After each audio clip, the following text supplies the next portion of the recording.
Hey guys, tonight we're stepping back in time, way back, to an age of castles, codes, and colossal discomfort. Imagine, if you will, the flickering firelight casting long, dancing shadows across rough-hewn stone walls. You can almost smell the damp earth, the stale smoke, and is that a hint of unwashed bodies? Probably. You're lying on a straw-filled mattress, bundled in scratchy wool, listening to the wind howl through narrow arrow slits and the distant, mournful baying of a hound. Outside, beyond the thick stone walls, a world of mud, misery, and sudden, brutal violence awaits. This isn't some romanticized Hollywood set. This is your life. And frankly, you probably won't survive this. So, before you get comfortable, take a moment to like the video and subscribe, but only if you genuinely enjoy what I do here. And hey, let me know where you're tuning in from tonight and what time it is for you. Always cool to see where these late-night history adventures take us.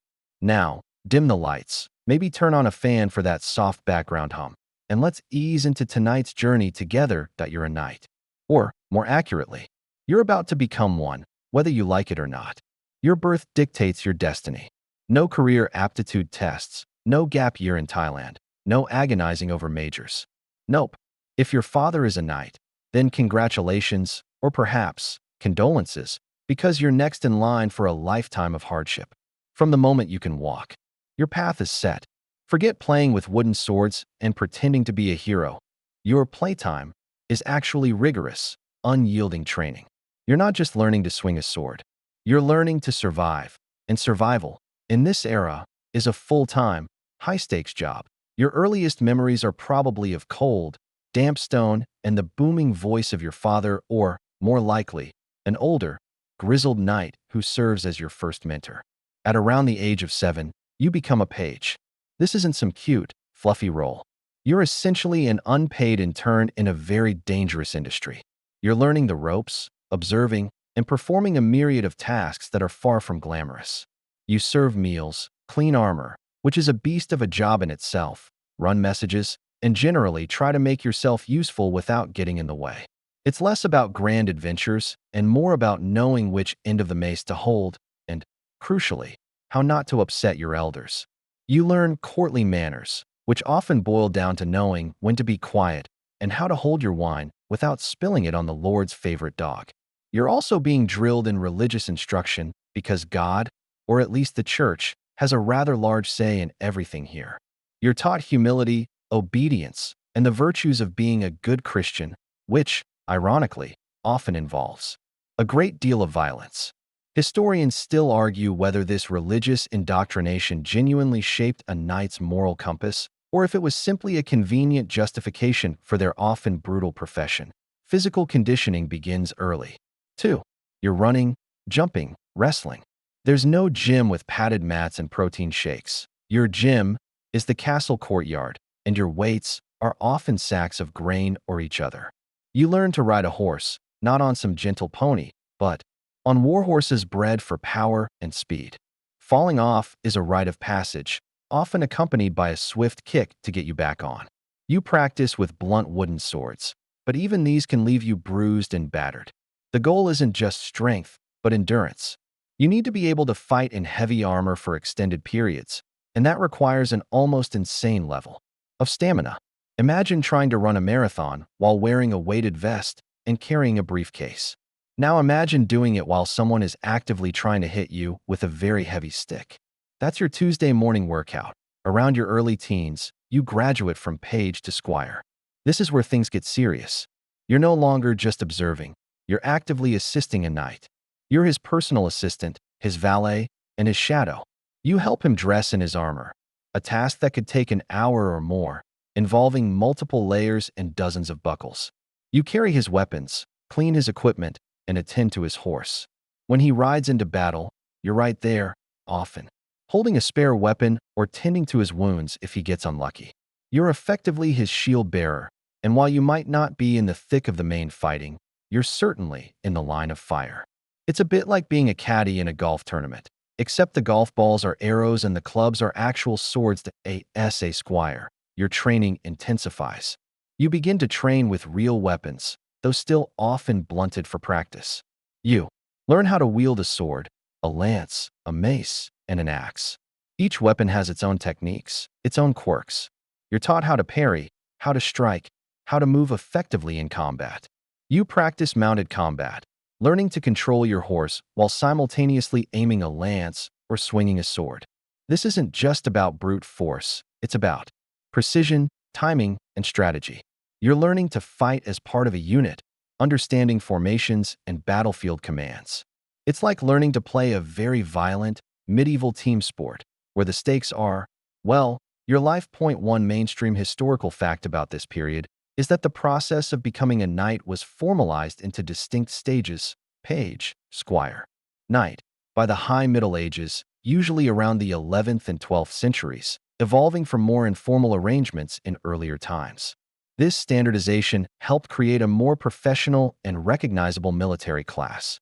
A quirky or fringe tidbit from this era: some squires, as part of their training, were expected to sleep on the floor near their knight's bed, not just for protection, but also as a form of humble service and constant readiness.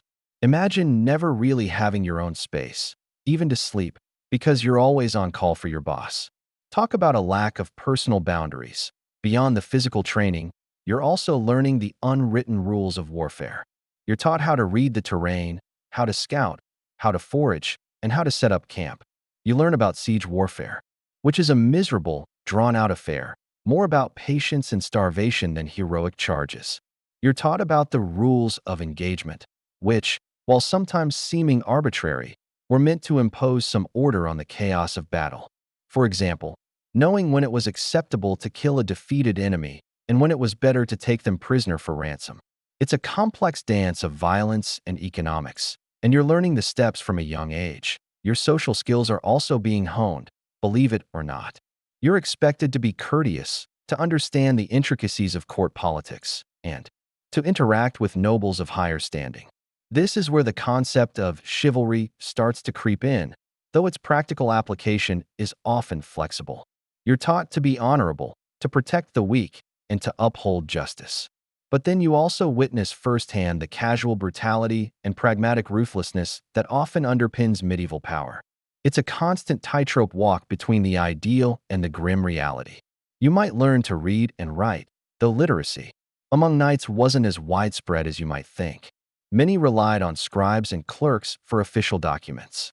Your education, primarily, is practical: how to fight, how to manage an estate, and how to survive. The financial burden of this upbringing is immense. Your family is pouring resources into your training, your equipment, and eventually, your armor and horses. This isn't a hobby, it's an investment. And the expectation is that you will repay that investment, either through military service, expanding the family's land and influence, or by sheer, brutal survival. There's no opting out once you're on this path. Your entire existence is geared towards becoming a fighting machine, a guardian of the realm, and a pillar of the feudal system. It's a system built on loyalty, land, and the sharp edge of a sword. And you are being forged, quite literally, to fit perfectly within it. No pressure, right? Just the weight of your family's future, your lord's expectations, and the constant threat of a rather messy end. Sweet dreams.so, you've made it through the brutal gauntlet of page and squire, and the day finally arrives. Your knighting ceremony. This isn't some joyful graduation with caps tossed into the air. This is a deeply serious, often somber event, laced with religious ritual and heavy expectation. You might spend the night before in vigil, praying in a church, perhaps keeping an all-night watch over your armor.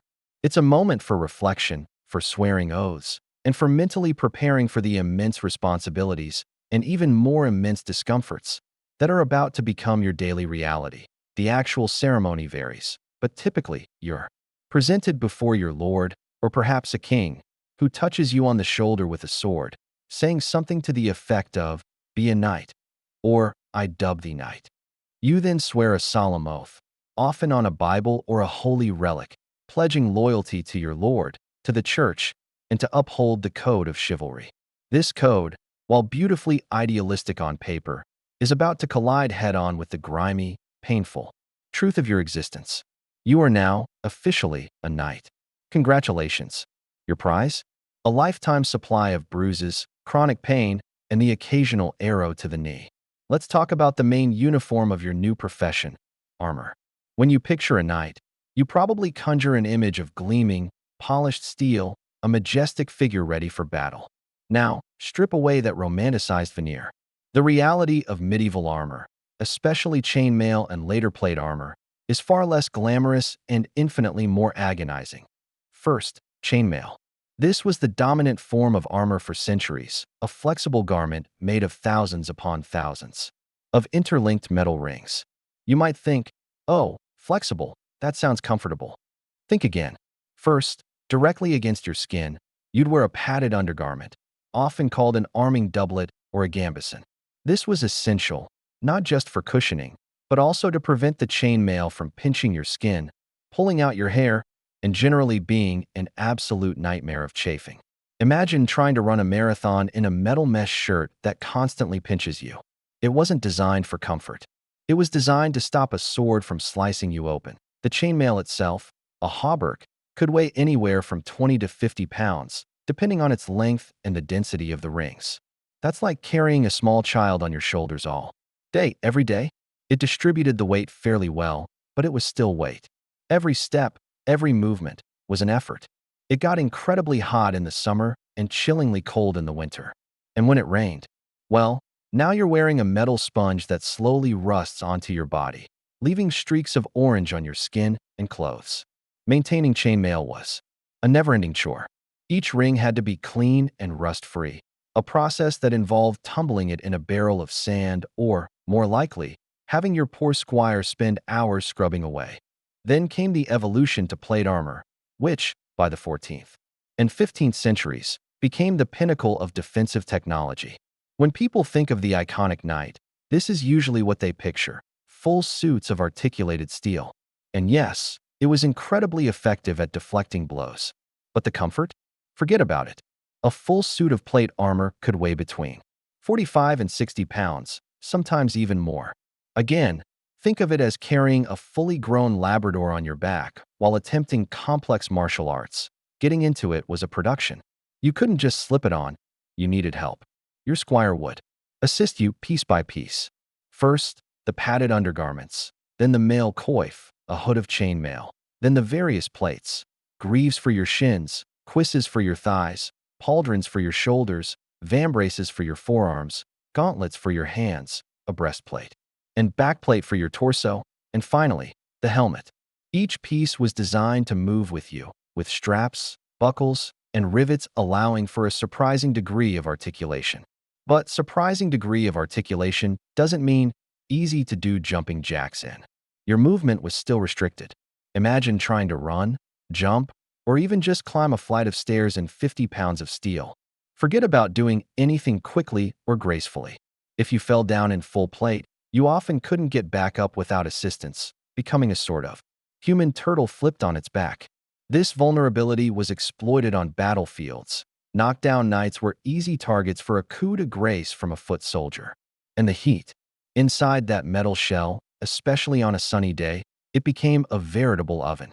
You'd sweat profusely, and that sweat would mix with the grime and the steel, leading to constant chafing, sores, and the ever-present stench of old metal and body odor. A mainstream historical fact here is that despite its weight, well-made plate armor allowed for a remarkable range of movement, enabling a knight to mount a horse or even somersault, though doing so would be extremely exhausting and rare in combat. This often surprises people who envision knights as clunky, slow-moving tanks. Vision was another major issue. Your helmet, while protecting your most vital organ, severely limited your field of view. Imagine looking through a narrow slit, often, with the added condensation from your own breath. You had tunnel vision, making it hard to perceive threats from your periphery. Hearing was muffled, too, making communication on a chaotic battlefield incredibly difficult. You're essentially in your own little metal world, isolated from the sensory input that helps ordinary humans navigate.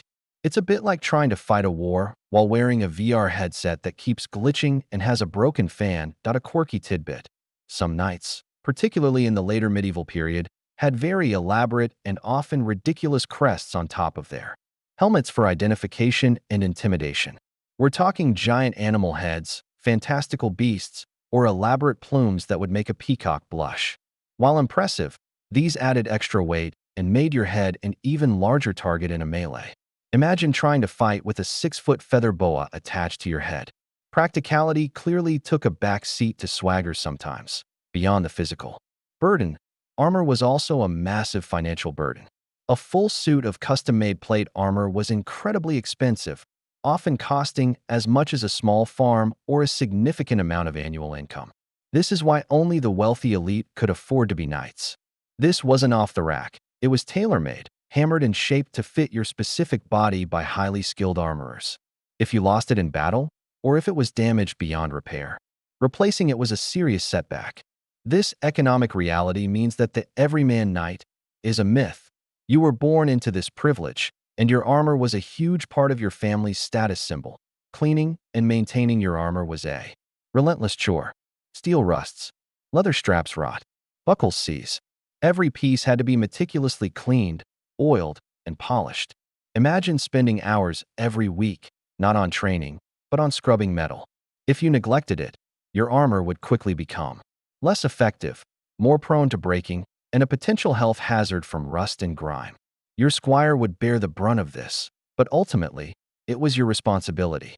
It's like owning a very high-maintenance, very heavy, and very dangerous pet that also needs to be worn into battle. And let's not forget the sheer loudness of armor. Every step, every twitch, every slight movement produced a clanking, jingling, squeaking symphony of metal. Trying to move stealthily was impossible. You sounded like a walking percussion section. On the battlefield, this might have added to the intimidating presence, but in a quiet castle hall, or trying to sneak up on a sleeping guard, not that you would, but hypothetically, it would be incredibly frustrating. Historians still argue whether the psychological impact of wearing such heavy, restrictive armor, often in terrifying and chaotic situations, contributed to specific battlefield behaviors or even long-term mental health issues among knights. Were they braver because of their protection, or did the isolation and discomfort make them more prone to panic? Did the perceived invulnerability lead to recklessness? So, while the idea of a shining knight in armor might seem grand, the reality was one of constant physical strain, restricted senses, and the never-ending task of maintenance. It was a tool for survival, yes, but also a constant, heavy reminder of the brutal life you were forced to lead. Every time you buckled on that breastplate, you weren't just putting on protection, you were donning a suit of discomfort, a testament to the harsh realities of your profession. Sleep while knowing you don't have to wrestle with 50 pounds of steel just to get dressed in the morning that you've survived the armor, or at least you're now accustomed to its constant embrace of discomfort. But a knight doesn't live by steel alone. You need sustenance. And let me tell you, if you're picturing lavish banquets with roasted meats, exotic spices, and flowing wine every night, you're watching too many movies. The reality of a medieval knight's diet, especially on campaign or in the more modest castles, was often monotonous, unappetizing, and frankly, a bit gross. Your daily meals are primarily dictated by the seasons and the local produce, which means a lot of grains. Bread is your absolute staple, the foundation of almost every meal. It's often coarse, made from barley, rye, or oats, and can be quite heavy and dense. Forget fluffy sourdough or artisanal baguettes. This is hardtack-adjacent stuff, designed to fill you up and provide slow-release energy. You might dip it in stew or use it as a makeshift plate, a trencher, which then gets eaten or given to the dogs or the poorer folk if you're feeling generous. Beyond bread, pottage is your next best friend. This is essentially a thick, savory porridge or stew made from whatever is available. Vegetables like peas, beans, onions, cabbage, and root vegetables if they're in season, all boiled together with a bit of meat or bone for flavor, if you're lucky. It's nourishing, yes, but also incredibly bland. Imagine eating the same beige mush, day in and day out, with only slight variations depending on what the cook managed to scrounge up. Flavor, in the modern sense, isn't a priority, calories are. Meat is a luxury, not a given. If you're fortunate, you'll have access to pork, which was a common domestic animal, or perhaps poultry like chickens or geese. Beef is less common, as cows are valuable for milk and labor. Hunting might provide venison or wild boar, but that's often more about sport for the lord than a reliable food source for the everyday night. When you do get meat, it's often salted, smoked, or dried to preserve it, which significantly affects the taste and texture. Think jerky, but perhaps tougher and less seasoned. Fresh meat is a rare treat, usually reserved for special occasions, or when a new animal has just been slaughtered. Fish is important, especially on fast days, which are numerous in the Christian calendar. Fridays, Lent, and various saints' days require abstinence from meat. So you're eating a lot of fish, often dried, salted, or smoked herring, cod, or eel. Again, not exactly a gourmet experience. And forget about fresh seafood unless you happen to be right on the coast and have a particularly efficient delivery system, which you don't. Fruits and vegetables are consumed, but again, seasonally. Apples, pears, berries in summer, and stored root vegetables like carrots and parsnips in winter. Citrus fruits are incredibly rare and expensive, imported luxuries for the very highest nobility. The variety we take for granted today simply doesn't exist. Your 5 a day comes from whatever is growing nearby, or whatever the local farmers can provide. As for drinks, water is often questionable. It's usually unsafe to drink straight from a river or well without purification. So what's your go-to beverage? Ale or weak beer? Even children drink it. It's low in alcohol, usually safer than water because the brewing process kills some pathogens, and it provides calories. Imagine drinking a lukewarm, slightly bitter, watery beer with every meal, every day. Wine is for the wealthy, and even then, it's often unrefined and prone to spoiling. Hygiene, or lack thereof, significantly impacts your dining experience. Food preparation methods are rudimentary. There's no refrigeration, so spoilage is a constant battle. Kitchens are smoky, often unhygienic places. Food is handled by many hands, not always clean. Insects and rodents are common companions in the dining hall. Cross-contamination? That's not even a concept. You just hope your stomach is robust enough to handle whatever comes your way. A mainstream historical fact, medieval diets, while lacking in variety by modern standards, were often surprisingly calorie-rich, especially for a night, due to the high demands of physical labor and warfare. They needed the energy. Consider the conditions on campaign. When you're marching, besieged, or on a long journey, food becomes even scarcer and less appetizing. You're living off dry rations, hardtack, salted meat, dried peas. You might forage, but that's unpredictable. Soldiers often suffer from scurvy due to lack of fresh vegetables and fruit, and dysentery from contaminated water or food is a constant threat. Imagine being stuck outside a besieged castle for months, eating the same moldy bread and rancid meat, all while hoping a stray arrow doesn't find its way into your digestive system. It's less a feast, more a test of endurance. A quirky tidbit. Some medieval recipes involved incredibly elaborate and even bizarre dishes for feasts, designed more for show than taste. We're talking about subtleties, intricately shaped food items, like a boar's head reassembled and served with its tusks, or even pies from which live birds would fly out when cut open. This was for entertainment, not your daily sustenance. But it shows a stark contrast between the fantasy of courtly dining and the reality of a knight's everyday gruel and table manners. While there were rules of etiquette, they were far from modern standards. People ate with their hands for the most part. Forks were a very late and rare innovation. You'd share trenchers, dip your bread into communal bowls, and generally eat quite messily. Spitting on the floor was common, as was tossing bones to the dogs beneath the table. It was a communal, often raucous affair, far removed from the quiet, dignified meals you might imagine. Historians still argue whether the concept of a formal meal in the medieval period was truly about refined manners or simply about demonstrating social hierarchy and power through elaborate presentations and seating arrangements. Was it about grace, or just about who sat closest to the pig's head? The social aspect of eating is also important. Meals are communal, often taken in the great hall. You're eating with your lord, your fellow knights, and the household staff. This is where news is exchanged, alliances are subtly reinforced, and rumors are spread. But even this social interaction can be fraught. You're always mindful of your place, of not offending your superiors, and of maintaining a certain decorum, even while you're elbow deep in a bowl of pottage. Imagine the sheer monotony. Eating the same few things, day in and day out, for years. No takeout menus, no exotic spices to liven things up, no instant ramen for those late-night cravings. Your palate would be utterly desensitized. A sweet treat might be some honey or a piece of fruit. The concept of dessert, as we know it, is almost non-existent. So, while you might occasionally participate in a grand feast after a successful campaign or during a major holiday, your day-to-day culinary life as a knight is a testament to survival, not indulgence. It's about getting enough calories to swing a sword and wear a suit of armor, not about culinary delight. And given the hygiene standards, you're constantly playing a game of Russian roulette with your digestive system. Remember, that bland stew from earlier? You'll be craving it if you get dysentery from some bad meat. Enjoy your meal that you felt the pinch of too tight armor, choked down endless bowls of pottage, and now you face your next inevitable adversary, disease and death.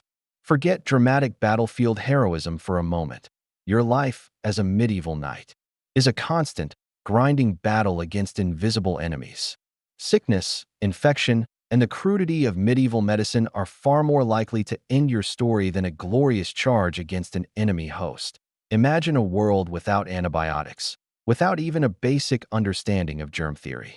When you get sick, it's not just a minor inconvenience. It's a terrifying roll of the dice.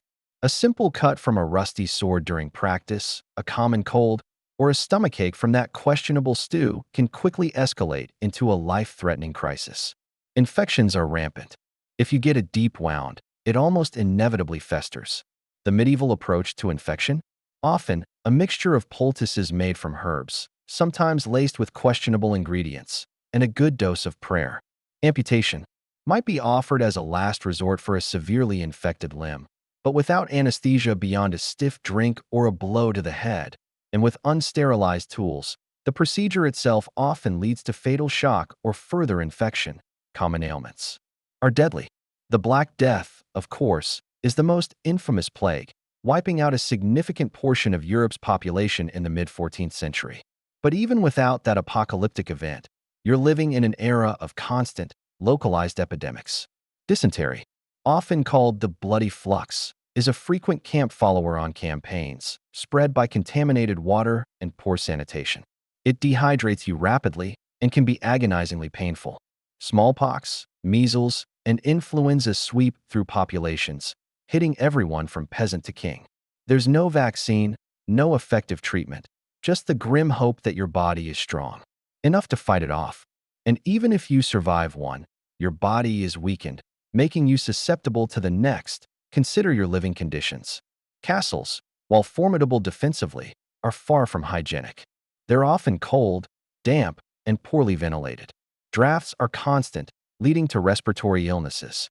Open fires fill the air with smoke. Waste disposal is primitive, human and animal. Waste often accumulates in moats or simply outside the castle walls, attracting vermin and breeding grounds for disease. Fleas and lice are ubiquitous. You might try to maintain personal hygiene by bathing, but baths are rare luxuries, often communal, and the water itself might not be clean. It's a bit like living in a permanent, drafty, slightly smelly campsite. A mainstream historical fact is that the average life expectancy in the Middle Ages was significantly lower than today, often cited as being in the 30s or 40s, largely due to high infant mortality and rampant infectious diseases. If you made it to adulthood, you were lucky, but your overall lifespan was still much shorter. Beyond infectious diseases, you also faced the constant threat of injury. Training accidents are common. A misplaced blow during a sparring session could break bones, cause concussions, or lead to internal bleeding. Horses are powerful animals, and a fall from one can be fatal. Then there's the ever-present danger of actual combat. Swords, axes, and maces inflict terrible wounds. Deep cuts, shattered bones, massive bruising, and blunt force trauma that can crush organs. Arrows can pierce armor, leading to internal injuries and difficult-to-treat wounds. Historians still argue whether the impact of blunt force trauma, rather than just piercing wounds, was a more common cause of death and disability for knights, given the protective nature of their armor. Did they die from being squashed more often than from being sliced? Medical professionals, or physicians, are a mixed bag. They rely on ancient texts, superstition, and a limited understanding of anatomy and physiology. Bloodletting, purgatives, and herbal remedies are common treatments, sometimes effective, often useless, and occasionally actively harmful. The concept of humoral theory, the belief that the body contains four humors, blood, phlegm, yellow bile, and black bile, that must be in balance, dominates medical thought. Sickness is seen as an imbalance, and treatments aim to restore that balance. If you have a fever, they might try to bleed you, thinking you have too much blood. It's a bit like trying to fix a complex machine by randomly hitting it with a wrench. Quirky tidbit alert. One particularly bizarre medieval medical practice involved applying animal dung to wounds, believing it had healing properties. Imagine a deep gash from a sword, and then someone comes at you with a poultice of fresh cow or crocodile dung. While some dung might contain natural antibiotics, who knows? The overwhelming risk of infection from bacteria is, well, self-evident. You'd probably take your chances with the wound. Remember that crocodile dung sunscreen from the introduction?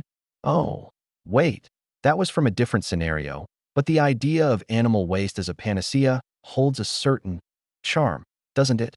Pain management is virtually non-existent. There are some herbal remedies like opium poppies for extreme pain, but they're not widely available or consistently effective. For most injuries, you simply endure the agony. Imagine a broken leg, reset without proper anesthetic, and then weeks of lying in a damp, smelly bed, hoping it knits properly, all while fighting off infection. The phrase, toughing it out, takes on a whole new meaning. Even if you survive a major illness or injury, you're likely left with chronic pain, limited mobility, or disfigurement. A limp, a stiff joint, a missing eye, these are common souvenirs of a knight's life. Such disabilities can drastically impact your ability to fight, leading to an early end to your military career and potentially a life of poverty if you don't have an estate to retire to. The psychological toll of living under such constant threat of illness and death is also immense. Every cough, every ache, every cut is a reminder of your fragility. You witness your friends and comrades fall not just in battle, but to unseen enemies. You attend funerals regularly. This pervasive sense of mortality, combined with the brutal realities of warfare, must have created an underlying current of anxiety and fatalism that shaped your worldview. You're not just fighting enemies. You're fighting an environment that seems actively trying to kill you, slowly and painfully. So, while the image of a knight often conjures up a figure of strength and resilience, remember that beneath the shining armor was a human body, vulnerable to every bacterial onslaught, every accidental mishap, and the often well-intentioned but dangerously ignorant practices of medieval medicine. It's a miracle anyone survived to an old age, let alone fought in multiple campaigns. Count yourself lucky that your biggest health concern tonight is probably a late-night craving, not a sudden onset of the bloody flux that you've braved the unseen enemies of illness and injury, often emerging scarred, but, thankfully, still breathing.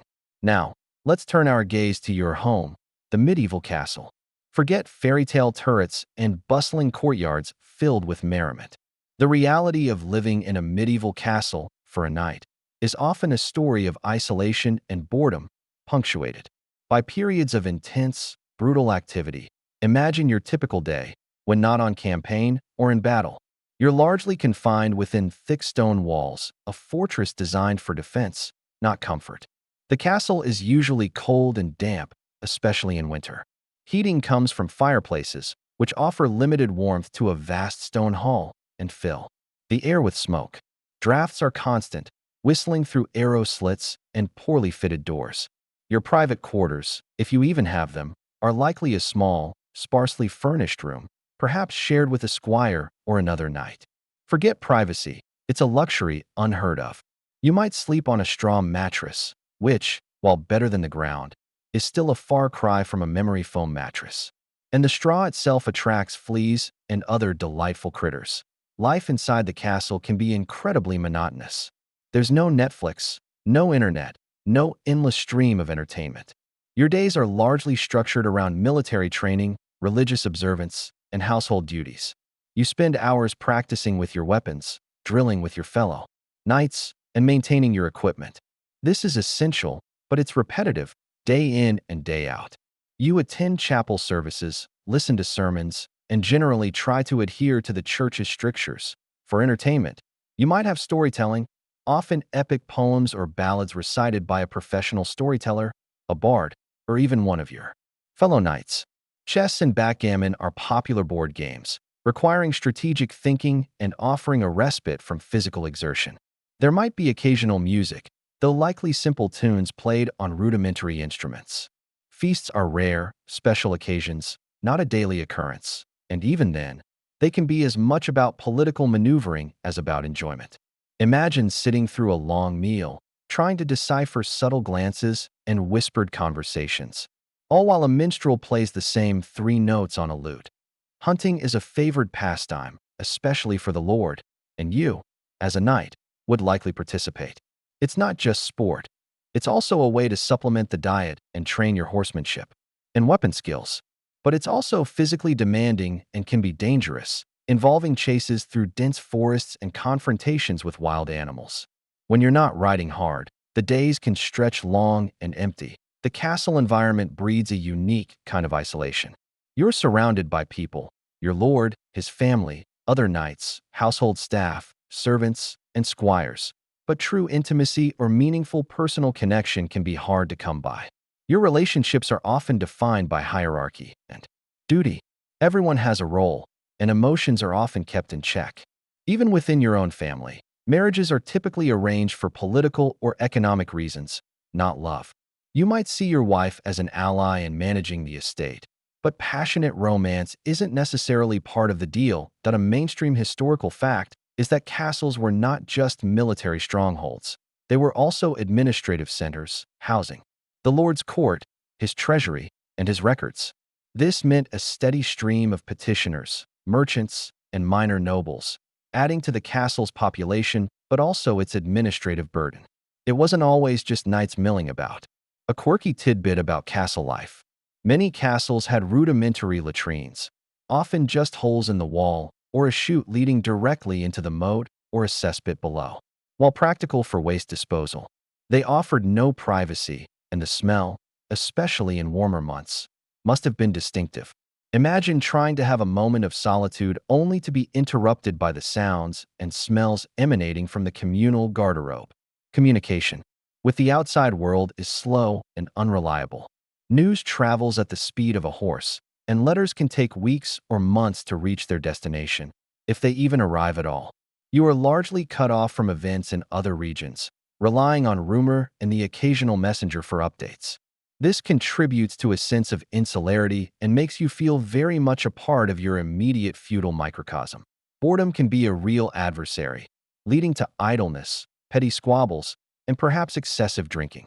With limited outlets for creative expression or intellectual pursuits, except for those few who might enjoy reading or writing, life can feel like a repetitive cycle of training, eating, and waiting.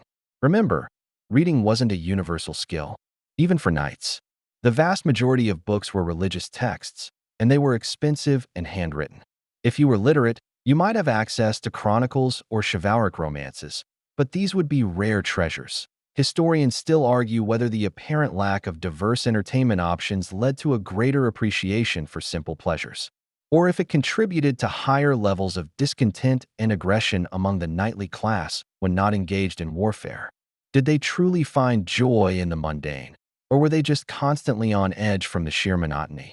When your lord leaves the castle, perhaps for a hunting trip or to visit another fiefdom, your responsibilities as a knight often increase.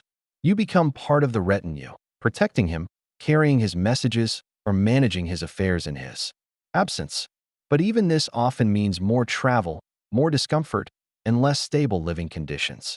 When the lord is away, the castle might feel less oppressive, but it can also feel strangely empty, lacking its central authority. The castle walls, while offering protection, also serve as a cage. You're born into a specific social class, with specific duties, and your life largely unfolds within the confines of your lord's domain. There's little opportunity for upward mobility, unless through exceptional military prowess and favor from your lord, which is rare. You are bound by oath and by tradition to your place in the feudal hierarchy. This constant reminder of your fixed position, combined with the lack of personal freedom and the repetitive daily grind, can be emotionally taxing. Even in periods of peace, the underlying tension of your profession is always present. You are a warrior, trained for combat, and when there is no war, that restless energy needs an outlet. This often leads to internal conflicts, petty disputes among knights, or perhaps even a turn towards banditry if the Lord's control wanes and opportunities for legitimate warfare dry up. Your life is an exercise in controlled violence, and when the control is removed, things can get messy quickly. So, while the castle stands as a symbol of power and permanence, for the knight living within its walls, it's often a place of cold, damp confinement, where personal space is a myth, entertainment is scarce, and the days can drag on in a monotonous cycle of duty and drilling. It's a stark reminder that even those at the top of the medieval social ladder often led lives that, by modern standards, would be considered incredibly dreary and challenging. Hopefully, your bedtime story is proving more exciting than a medieval night's average Tuesday that you've endured the chilling dampness of the castle and the soul-crushing boredom of endless drills. But every so often, a spark of excitement, or perhaps more accurately, intense peril, ignites the monotony, the tournament. When you picture a medieval tournament, you might envision a grand spectacle, colorful banners fluttering, beautiful ladies cheering, and knights engaging in a noble test of skill. And yes, there was some of that. But for you, the knight participating, it was less a glorious pageant and more a high-stakes gamble with your life, your limb, and your fortune. Tournaments evolved over the centuries, but at their heart, they were mock battles designed to train knights for war, display their prowess, and provide entertainment. The earliest forms, known as melees, were essentially free-for-all melees involving dozens or even hundreds of knights. Imagine a chaotic brawl with blunted, but still incredibly heavy and dangerous, weapons. It was a chaotic, often brutal affair, with knights attempting to unhorse and capture opponents for ransom. Injuries were common, and deaths were not unheard of. It was less a sport and more a controlled riot. As time went on, the joust became the star attraction. This is the iconic image: two knights, clad in full armor, riding at full gallop towards each other, aiming to splinter their lances on their opponent's shield or unhorse them. Sounds thrilling, right? For the spectators, perhaps. For you, the participant, it's a terrifying moment of intense concentration and sheer brute force. First, the equipment.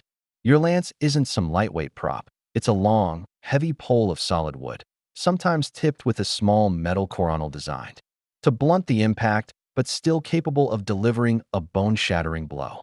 You grip it tightly, bracing yourself for impact. Your horse, a powerful warhorse, is thundering down the lists, the enclosed track with a barrier separating the two riders. You're riding blind, essentially, peering through the narrow eye slits of your helmet, trying to line up your target, while trusting your horse to stay its course. The impact is jarring. Even with the tilt, the barrier that separated jousters, a later innovation designed to prevent head-on collisions, a mainstream historical fact that greatly improved safety, though still left plenty of room for danger. The force of two heavily armored men and their charging horses colliding is immense. It's like being in a slow-motion car crash, but you're wearing an iron shell and holding a sharpened telephone pole. You feel the impact reverberate through your entire body, a painful jolt that threatens to dislocate your shoulder or snap your neck. If you shatter your lance on your opponent, it's a moment of triumph, a testament to your accuracy and power. But if you miss, or worse, if you're struck squarely, the consequences can be dire. A direct hit can break bones, cause severe concussions, or send you flying from your saddle, often landing with a sickening thud on the hard ground in 50 pounds of steel. Imagine falling off a horse at full gallop while wearing a suit of armor that prevents you from bracing yourself properly. Broken limbs, fractured skulls, internal injuries, these are not rare occurrences. Even if you manage to stay in the saddle, the sheer force can leave you dazed and disoriented.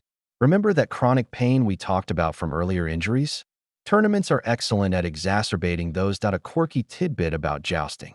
In some early tournaments, the goal wasn't just to unhorse your opponent, but to break your lance as spectacularly as possible.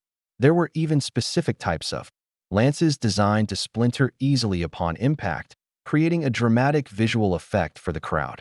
Imagine deliberately using equipment designed to break, just for show, knowing the potentially brutal consequences for yourself.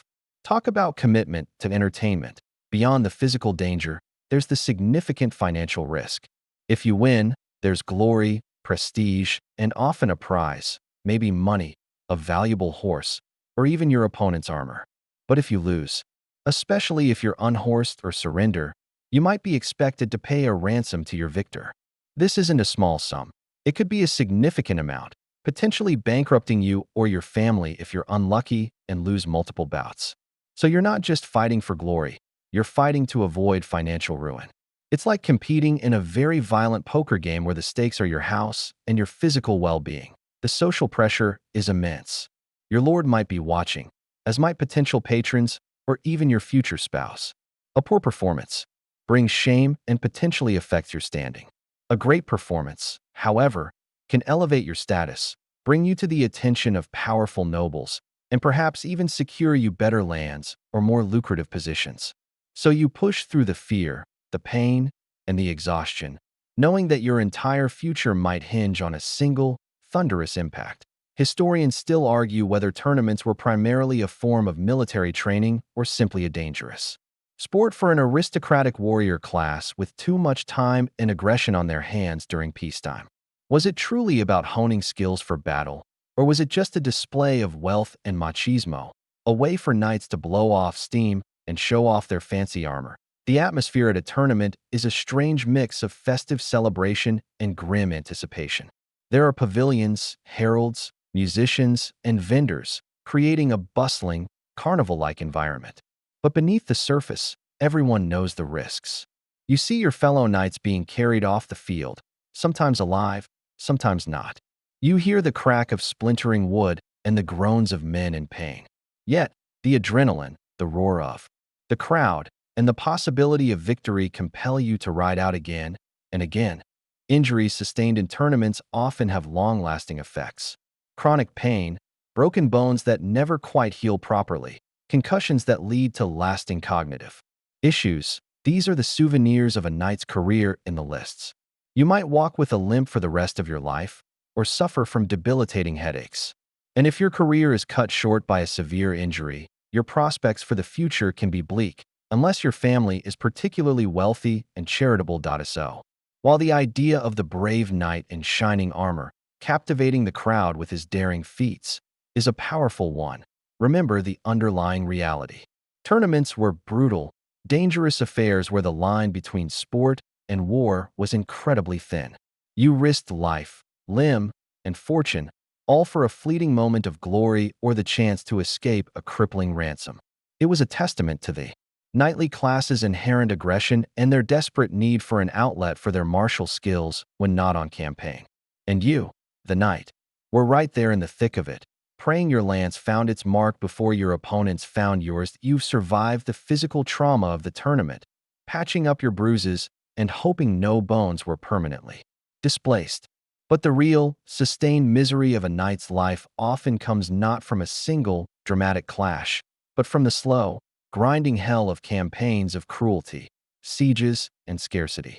When armies don't meet in open battle, they often resort to the drawn-out, agonizing process of besieging castles or cities. And for you, the besieging knight, this is less about heroic charges and more about patience, privation, and pervasive dread. Imagine setting up camp outside a fortified enemy position. This isn't a quick sprint and a decisive blow. A siege can last for weeks, months, or even years.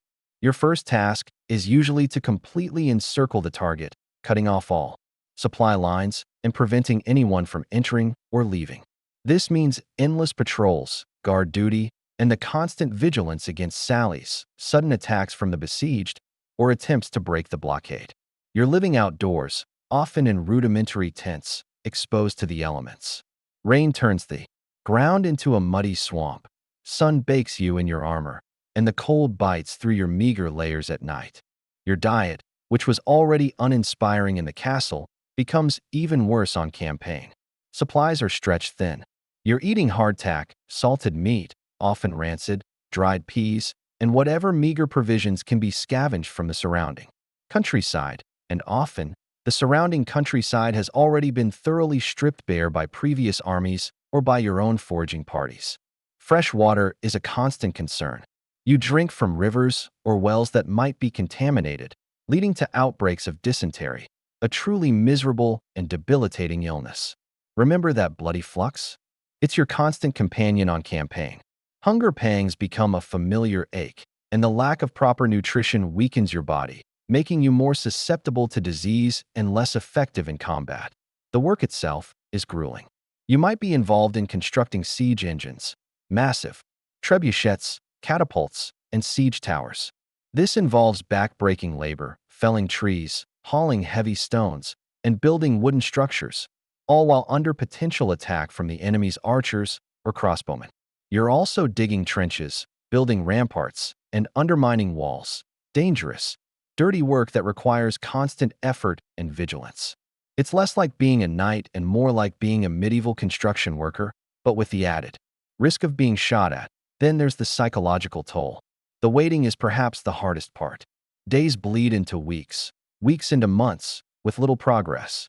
You're constantly on edge, listening for sounds from the castle walls, watching for movement.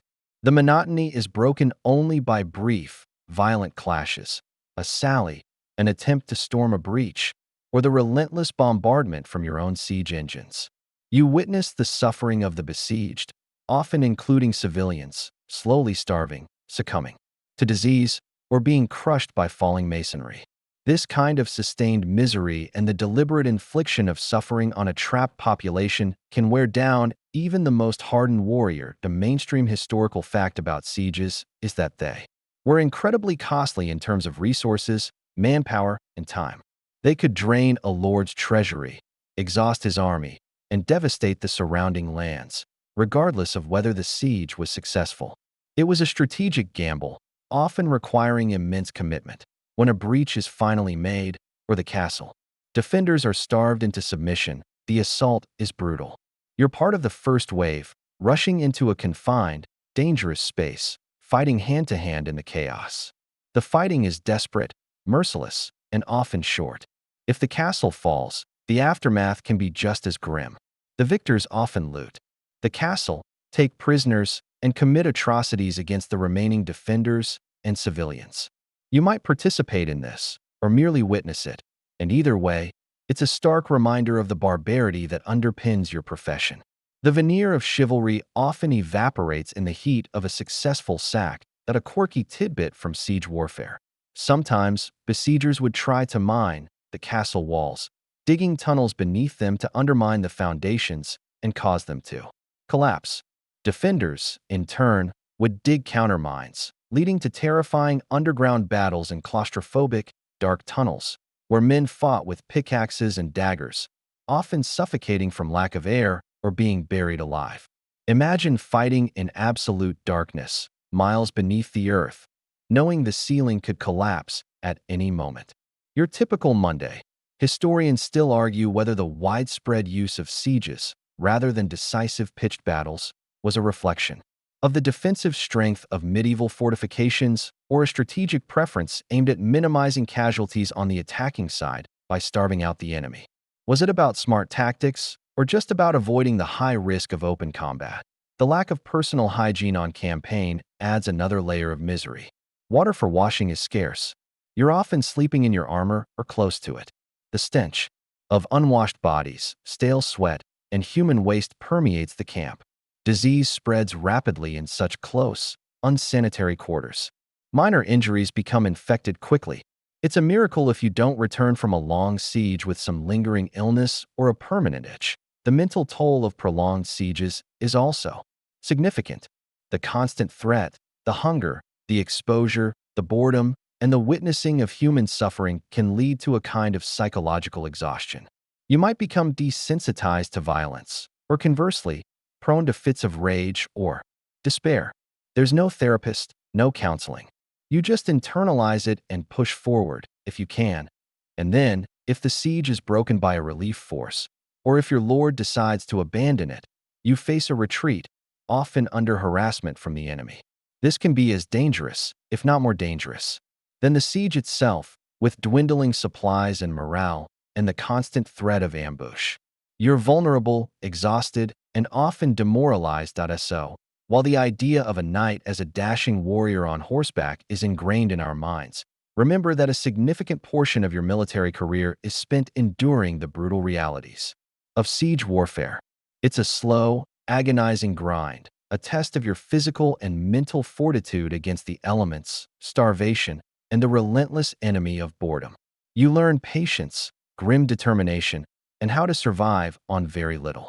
And you probably emerge from it a little more jaded, a little more scarred, and a lot more appreciative of a warm, dry bed and a decent meal. If you ever get one again, that you've survived the miserable monotony of sieges, perhaps even emerged from a brutal assault with a few new scars.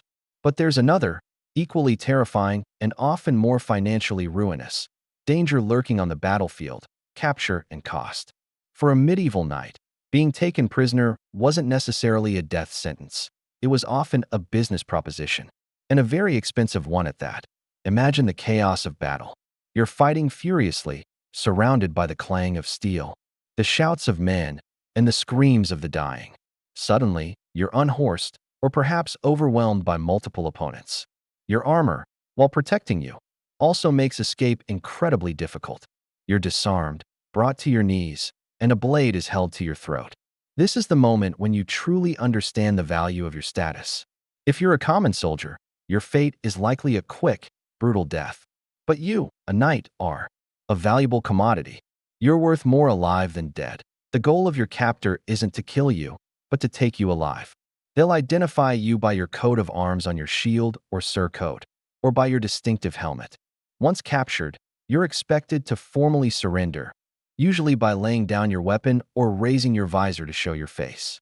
You give your parole, essentially swearing on your honor as a knight that you will not try to escape and that you will pay your ransom. This oath is taken extremely seriously. Breaking parole would bring immense shame and could lead to your execution if recaptured. Your captor, often another knight or a high-ranking mercenary, now owns you. You are his prize.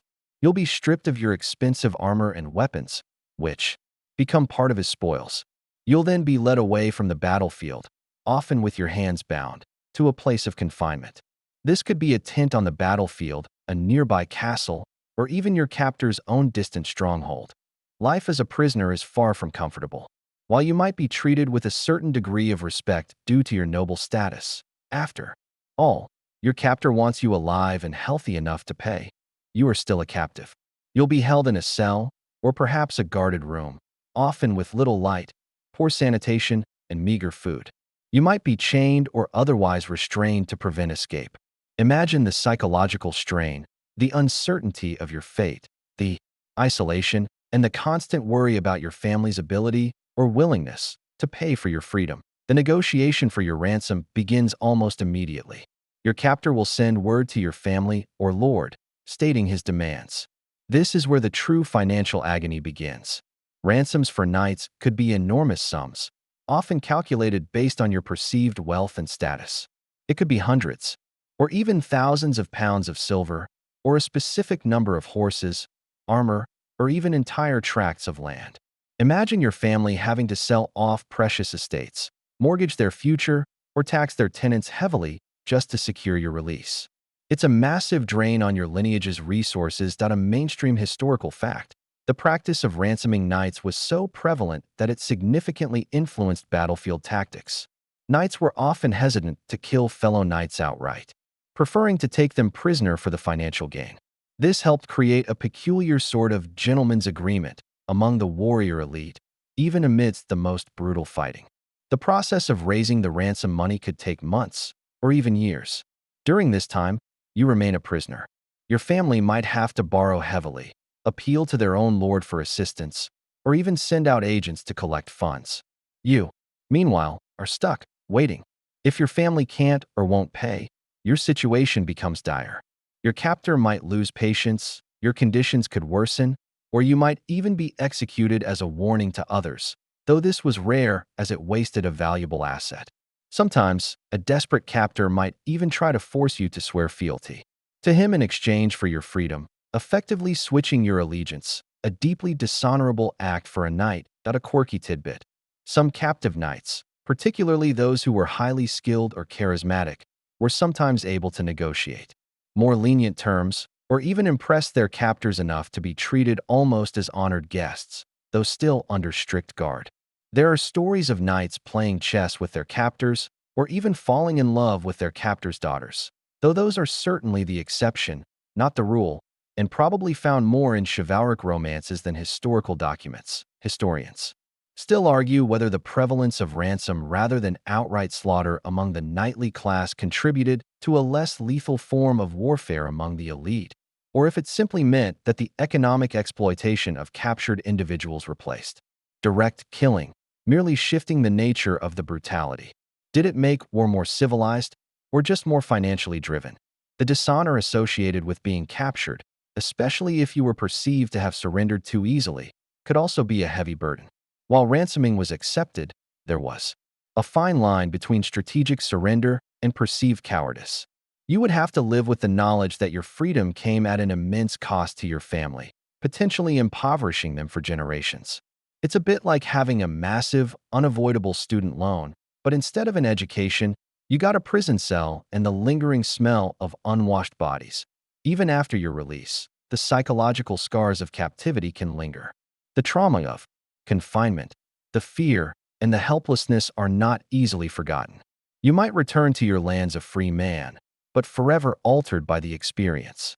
And your family might resent the financial drain you caused, even if they never say it aloud. So, while the image of a knight charging fearlessly into battle is powerful, remember that the most terrifying outcome might not be death, but capture.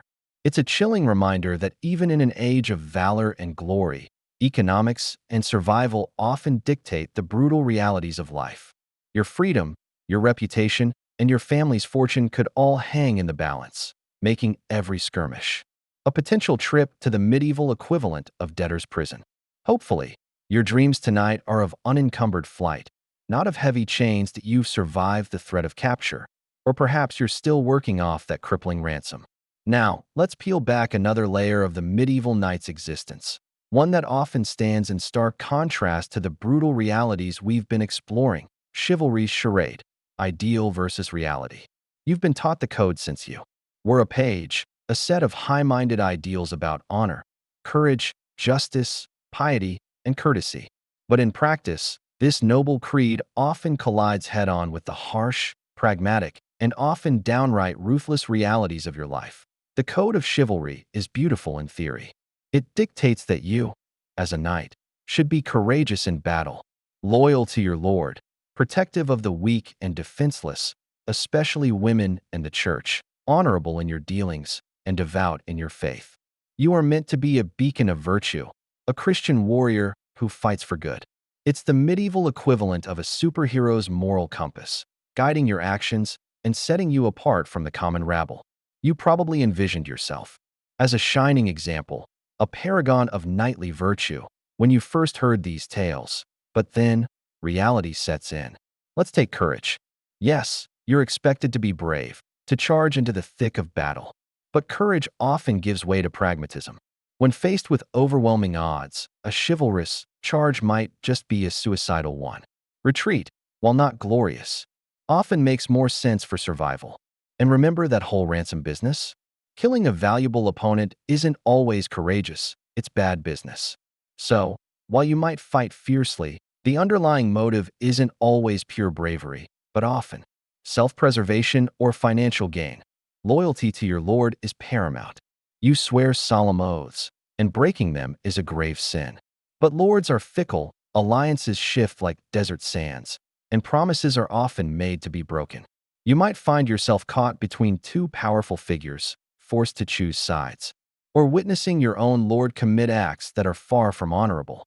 If your lord betrays his lord or engages in morally questionable acts, your loyalty is tested. Do you blindly follow, or risk everything for your own perceived honor? Many a knight found himself in this unenviable position, where loyalty meant complicity in cruelty or injustice. Then there's the protection of the weak and defenseless. This sounds lovely, doesn't it? Yet, during sieges, you witness starvation and suffering inflicted on entire populations, including women and children. During the sack of a city, the distinction between combatant and non-combatant often dissolves, and atrocities are committed that are anything but chivalrous. While you might personally feel a pang of conscience, the military objectives and the brutal realities of war often override any lofty ideals. You are, after all, a soldier, and your primary role is to win by whatever means necessary. A mainstream historical fact is that while the code of chivalry emphasized protecting the weak, it rarely extended to peasants or common folk who were frequently victims of knightly violence, highlighting the class-specific nature of its application. It was primarily about how noblemen treated other noblemen. Honor is a complex beast. On one hand, it's about keeping your word, fighting fairly, within certain parameters, and defending your reputation.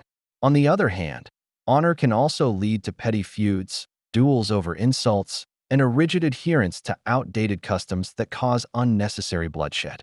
It can be a driving force for admirable acts, or a justification for senseless violence and arrogance. Remember that bizarre animal dung poultice from a few sections ago? Well, imagine a knight insisting on a duel because someone questioned his choice of wound dressing. Okay, maybe not that far, but you get the idea. Piety is ingrained in your education. You attend Mass, pray, and are taught that God is on your side, especially when fighting infidels or enemies of the church. But your profession involves constant killing, often of fellow Christians. The church sometimes blesses your wars, but then condemns their excesses. It's a constant tension between your faith and your violent calling. You seek absolution for your sins, but then go out and commit more in the name of your Lord or your faith. Historians still argue whether the religious tenets of chivalry genuinely tempered the brutality of medieval warfare or simply provided a convenient moral framework for actions that would otherwise be indefensible. Was it genuine piety, or just good PR for violence and courtesy? While you're expected to be polite to your social equals, especially ladies of noble birth, the reality of life in a drafty, muddy castle, surrounded by men who spend their lives training for violence, often means manners are more of a veneer than a deeply held principle. Jokes are often crude, behavior can be boorish, and sensitivity isn't exactly a knightly virtue. It's not a Jane Austen novel. It's a barracks with better furnishings than a quirky tidbit that exemplifies the gap between ideal and reality. The practice of distraint of knighthood in England meant that landholders above a certain income threshold were compelled to become knights or pay a fine. So, some knights literally bought their way out of knightly duties or were forced into them against their will. This rather unchivalrous bureaucratic requirement shows how far removed the actual status of knight could be from the romantic ideal. Imagine receiving a letter from the king saying, "Be a knight or pay up, loser." So, you live in a world where the idealized code of chivalry is constantly clashing with the brutal pragmatism of survival, power, and economics. You are taught to be a noble warrior, but you are often forced to act as a ruthless pragmatist. This creates an inherent tension in your daily life. Do you always uphold the ideals, even at great personal cost, or do you adapt to the realities of your world? Most knights probably found a messy middle ground, paying lip service to the code while making pragmatic choices when necessary. It's a charade in the sense that the public image of the knight, perpetuated by minstrels and romantic literature, often bore little resemblance to the dirty, painful, and morally ambiguous existence you actually lead. You are the embodiment of a contradictory age, trying to reconcile the sacred with the profane, the heroic with the horrific, and the ideal with the utterly unavoidable, often gruesome, reality. And as you try to reconcile these conflicting ideas, you might find that the constant mental gymnastics are almost as exhausting as the physical demands of your profession. You've wrestled with the contradictions of chivalry, trying to reconcile your noble ideals with the muddy, bloody reality of your life. But as a medieval knight, your life isn't just about the armor and the code. It's intrinsically linked to another powerful, living entity, your horse. And let me tell you, horses and horrors Cavalry challenges are a constant companion, bringing both immense utility and terrifying vulnerability. When you think of a knight, you picture him astride a magnificent steed. This isn't just any horse. This is a war horse, often called a destrier. These animals are specifically bred for strength, courage, and stamina, capable of carrying a heavily armored man into battle, enduring the chaos, and delivering powerful charges. They are incredibly expensive, costing as much as, or even more than, a full suit of armor. Your warhorse is arguably your most valuable possession, your transportation, your weapon platform, and often, your ticket to survival on the battlefield. But maintaining such an animal is a colossal effort and expense. You need to feed it, and a large warhorse eats a lot of expensive grain, far more than your meager diet of pottage and hardtack. You need to stable it, groom it, and keep it shod. You need to train it constantly, not just for riding, but for battle. Your horse has to be accustomed to the noise and chaos of combat, the clang of steel, the shouts, the screams, the sight of blood. It has to be trained to charge into a dense mass of men, to kick, to bite, and to remain steady even when arrows are raining down. Imagine trying to get a modern horse to calmly walk through a heavy metal concert while fireworks explode around it. That's essentially what you're asking your destrier to do. On campaign, the challenges multiply. You're responsible for your horse's well-being, often personally leading it or caring for it yourself. Finding fodder, ensuring it has enough water, and protecting it from disease or injury are constant concerns. A lame horse means you're fighting on foot, a significant disadvantage for a knight, effectively reducing you to a vulnerable heavy infantryman. Losing your horse in battle could mean getting surrounded and killed, or simply being unable to escape a losing fight. It's not just a mount. It's an extension of your fighting capability. In battle, your horse is a weapon itself. The sheer momentum of a charging knight on a war horse is devastating, capable of breaking through infantry lines. You use the lance, the primary cavalry weapon, to deliver a powerful, piercing blow from horseback. But this puts your horse in immense danger. It's a large target, and it will be aimed at by archers, spearmen, and crossbowmen. If your horse takes a hit, it can go down, taking you with it, often pinning you beneath its bulk. Getting pinned by a dying, flailing 1,500-pound animal while in heavy armor is a terrifying way to go. A mainstream historical fact. Despite their powerful appearance, war horses in the medieval period were not necessarily the enormous draft horse types often depicted in movies. They were more akin to large, strong riding horses, often purpose-bred, but still highly agile and capable of quick turns and bursts of speed. Think of a powerful sports car, not a tractor. The act of riding in armor is also incredibly demanding. Your armor, designed for combat on foot, is adapted for the saddle, but it's still heavy and restrictive. You need immense core strength to stay balanced, especially when delivering a blow with a lance or sword, or when your horse shies from a sudden shock. If you're riding for long distances, the chafing, the heat, and the sheer physical effort are exhausting. It's like doing an Ironman triathlon while wearing a metal suit. A quirky tidbit. Some warhorses were armored themselves, wearing padded cloth coverings called caparisons, or even lightweight mail or plate armor known as barding. While this offered some protection, it added even more weight for the horse to carry, limiting its speed and stamina. Imagine dressing your horse up in its own little armored suit, knowing that it, too, might be taking an arrow for you. Historians still argue whether the shock value of a cavalry charge, the psychological impact of a mass of armored knights thundering towards you, was more effective than the actual physical damage inflicted. Was it the terror that broke enemy lines, or the blunt force of the charge itself? Did the sight of 1,000 pounds of horse and man coming at you cause more panic than the thought of 1,000 tiny wounds? Beyond the battlefield, horses are essential for travel. You spend much of your life in the saddle, riding between castles, to tournaments, or on diplomatic missions. Long journeys mean days, weeks, or even months on horseback, exposed to the elements, sleeping rough, and constantly dealing with the needs of your animal. You become intimately familiar with the swaying gait, the smell of horse sweat, and the endless task of rubbing down its flanks. the emotional bond with your warhorse can be profound. This isn't just an animal, it's your partner in battle, your trusted companion. You rely on it implicitly for your survival. You feed it, care for it, and put your life in its hooves.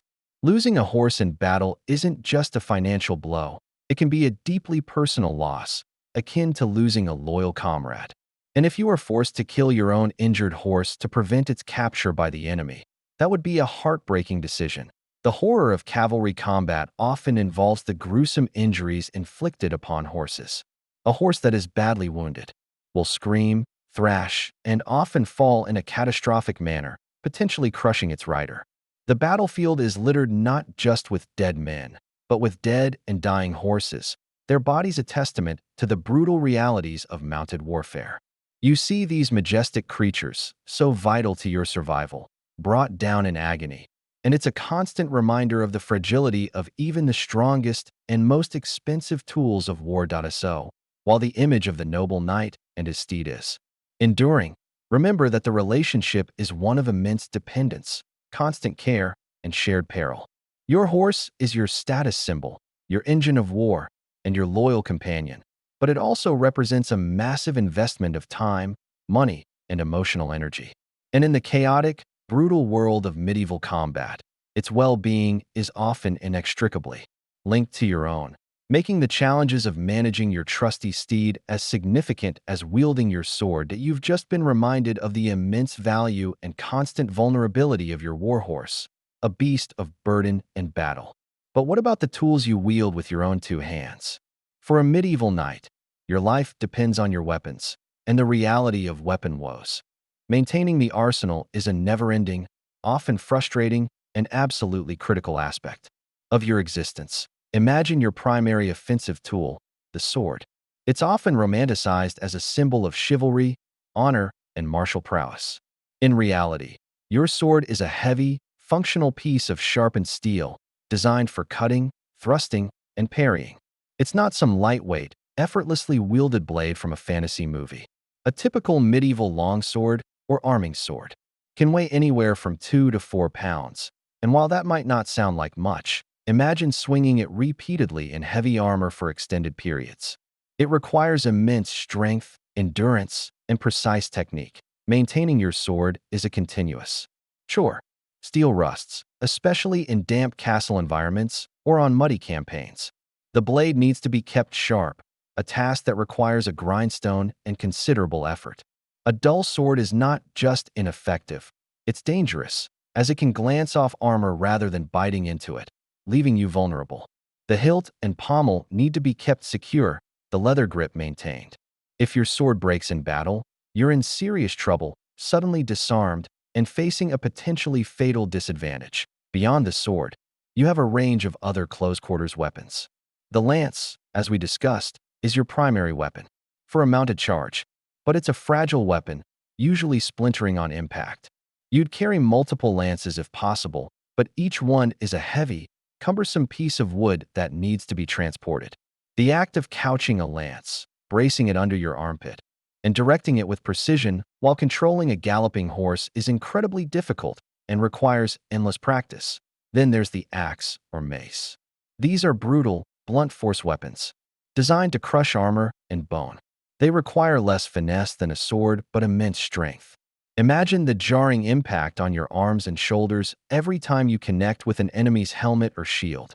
Maintaining these is simpler than a sword. They don't need a razor edge, but they still need to be kept clean and free of rust. And their handles must be secure. You also might carry a dagger as a secondary weapon, a last resort for close-in fighting or for delivering a coup de grace to a fallen, armored opponent. This, too, needs to be kept sharp and ready. A mainstream historical fact. Medieval weapons were rarely balanced in the modern sense of a finely tuned, perfectly weighted blade for elegant dueling. They were often brutally pragmatic tools, designed to deliver maximum destructive force against armored targets, prioritizing impact and cutting power over delicate maneuverability. You've been contemplating the heavy weight of land and loyalty, the inescapable ties that bind you to your family's fiefdom. Now, let's explore a very different kind of journey, one that offers a glimmer of spiritual solace in a brutal world. but is often just as perilous as any military campaign. Pilgrimage and peril, religious journeys. For many medieval knights, a pilgrimage was a profound act of faith, a quest for atonement, healing, or divine favor, but it was anything but a leisurely vacation. Imagine the constant fear of damnation that permeates medieval life. The church holds immense power, and the idea of eternal hellfire is a very real threat. As a knight, you are a professional killer. You have shed blood, sometimes unjustly, participated in acts of violence, and witnessed countless atrocities. Despite your piety and the blessings of the church on your wars, the weight of your sins can be immense. A pilgrimage offers a chance for spiritual cleansing, a way to demonstrate your devotion, and perhaps to secure a better spot in the afterlife. The decision to embark on a pilgrimage is often deeply personal, a response to a vow made in a moment of crisis, a desire for a miraculous cure, or simply a fervent devotion to a particular saint or holy site. The most significant destinations are far-flung: Jerusalem for the Holy Sepulchre, Rome for the tombs of Saints Peter and Paul, and Santiago de Compostela in Spain for the shrine of St. James. These are not weekend trips. They are arduous, months-long, or even years-long journeys across vast, often dangerous, territories. Your journey begins, of course, on foot or horseback. Even if you can afford a horse, you'll be walking a significant portion of the way, leading your animal, your armor likely packed away or left behind, traded for simpler traveling clothes. You'll carry only what you can, relying on alms, hospitality, or the occasional purchase for food and shelter. Forget comfortable inns at every stop. You're sleeping rough, in barns, or in overcrowded, unhygienic pilgrim hostels. The route itself is fraught with danger. Medieval roads are little more than dirt tracks, prone to turning into muddy quagmires in bad weather. They are infested with bandits who prey on pilgrims, knowing they often carry valuables or at least enough to make a worthwhile target. You, as a knight, might be expected to defend your fellow pilgrims, or at least yourself, making your journey a constant state of vigilance. You might even join a larger group for safety, but even then, a determined band of outlaws could overwhelm you. A mainstream historical fact: the Crusades, while often seen as purely military expeditions, were also considered a form of armed pilgrimage, with participants often taking vows to visit Jerusalem. This blurred the lines between religious devotion and violent conquest, creating a unique historical phenomenon. Then there are the natural perils. Unforgiving weather, treacherous terrain like mountains or vast plains, and crossing rivers without proper bridges are all challenges. Disease is a constant threat. Remember the unsanitary conditions and lack of medical knowledge we discussed? A simple fever or a bout of dysentery picked up from contaminated water could end your pilgrimage, or your life, far from home. You're exposed to unfamiliar climates and new pathogens, making you vulnerable. Communication is non-existent beyond word of mouth.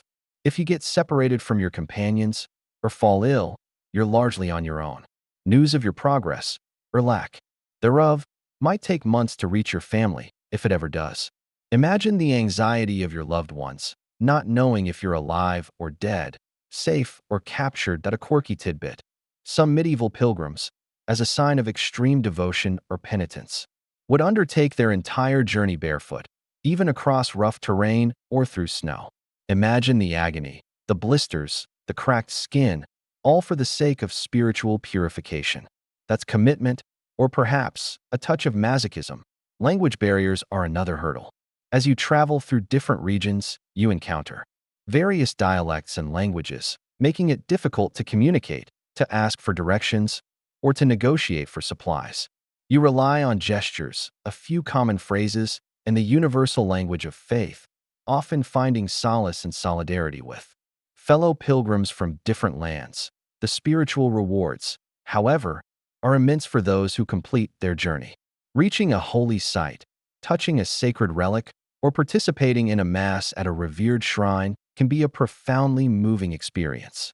You feel a sense of communion with God, a lightness from the burden of your sins, and a renewed sense of purpose.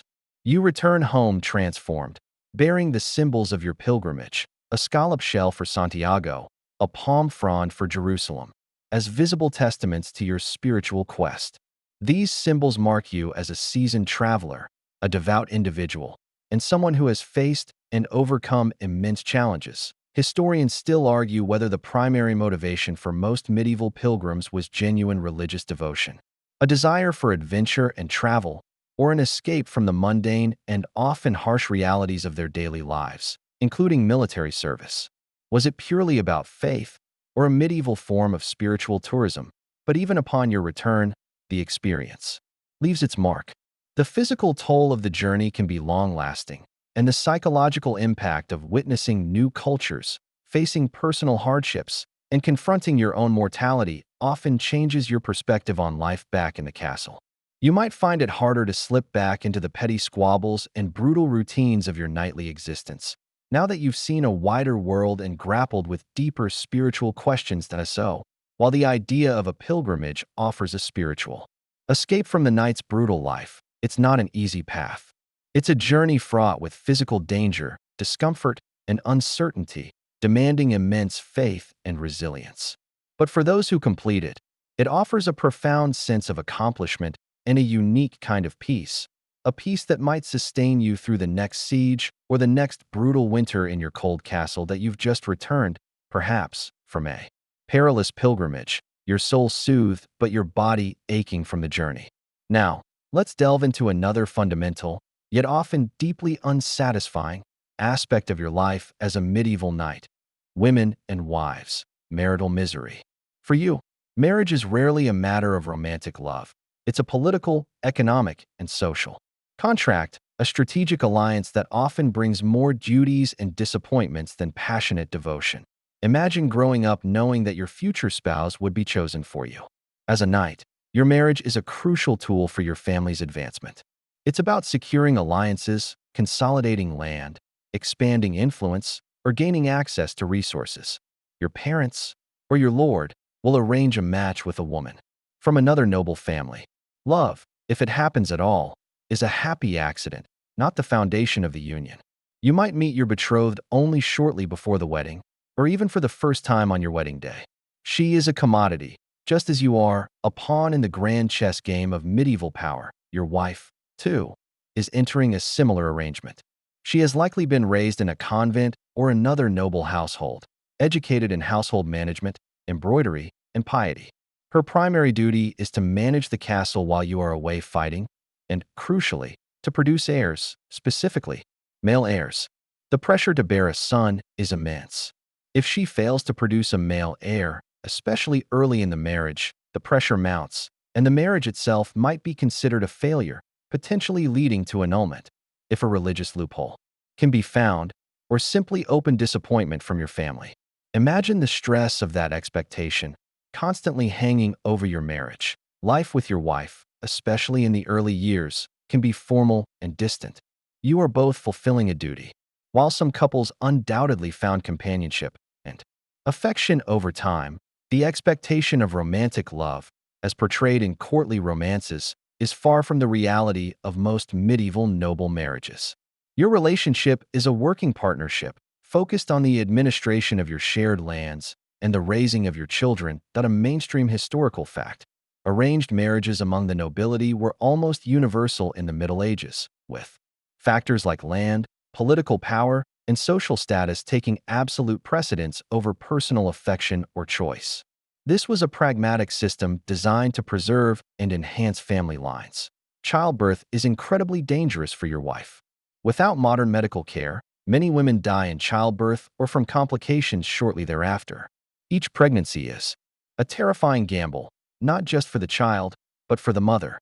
You might face the prospect of losing your wife and the mother of your children, all while knowing that you will likely be expected to remarry quickly to ensure the continuation of your line. Beyond producing heirs, your wife is responsible for the running of the household. She oversees the servants, manages the stores of food and supplies, directs the education of the children, and often acts as the de facto lord of the castle when you are on campaign. This is a demanding and complex role, requiring considerable administrative skill. She is, in many ways, just as vital to the family's success as you are, albeit in a different sphere. A quirky tidbit: To ensure the legitimacy of heirs, medieval noble couples were sometimes required to share a bed on their wedding night in the presence of witnesses, or at least have witnesses confirm their presence in the bedchamber.